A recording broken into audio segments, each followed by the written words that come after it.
Hey Jumbo, everybody back home. Hope you guys are all doing well. So I feel like I'm kind of home. The temperature here is very, very similar to back home.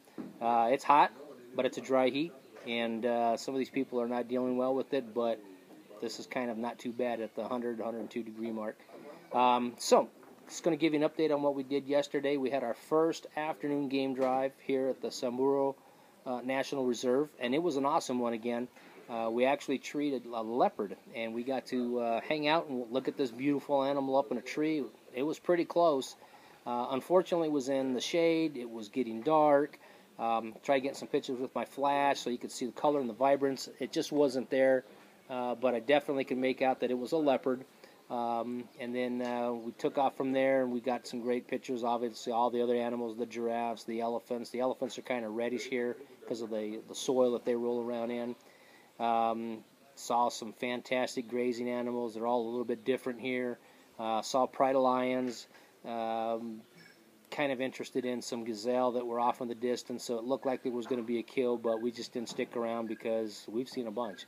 So we let the other trucks that were over there hang out, and if anything was going to happen, we were going to make it back to see it. But it was a good night to see the leopard in a tree. You know, that's the iconic leopard shot, and so I got some of those. This morning, absolutely incredible. We got to see something that most people never see, and a lot of people will never see in their lifetime. And it's so rare that our guides have only seen this, many of them on 3 or 4 occasions. So that's telling us how rare it is. We thought it was very cool. When it was all said and done, we realized why they were so excited and driving like a bat out of hell to get to these things and cut them off and get the pictures and then move over to another position and catch them again. These things book. They run in packs.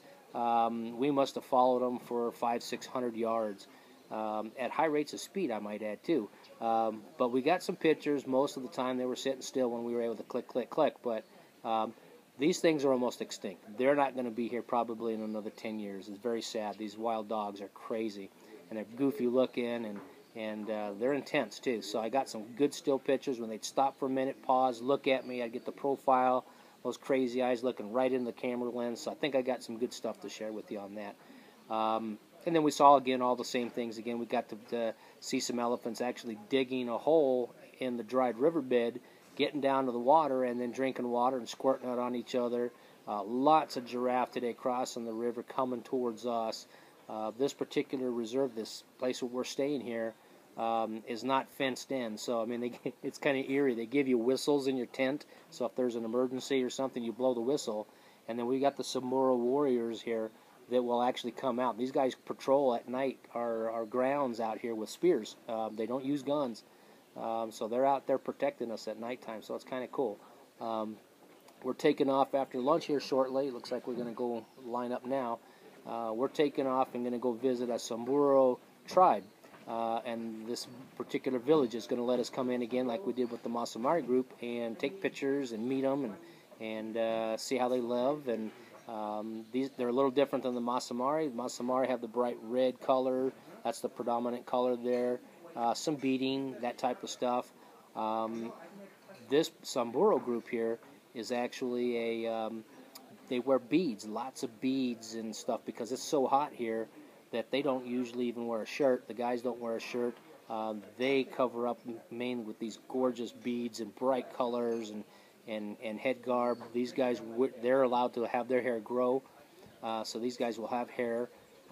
We've met a couple of the guys here that come in and do some talks at night at 7 o'clock, kind of on the culture and the park and how things work here. So it's going to be kind of exciting. We're going to hang out for about an hour with them, and then right after that we're heading out for the rest of our afternoon game drive, and hopefully we'll have some cool stuff to share with you. I'm going to try and get some of this visit to the Somburu tribe on this iPad for you guys so you can actually see it. It's the coolest stuff ever, meeting these guys and talking with them. They speak Swahili. A lot of them speak very good English, and they're extremely friendly and welcoming into their tribe and into their particular villages. So it's cool stuff. You'll see some shortly. You guys take care. We'll talk to you soon.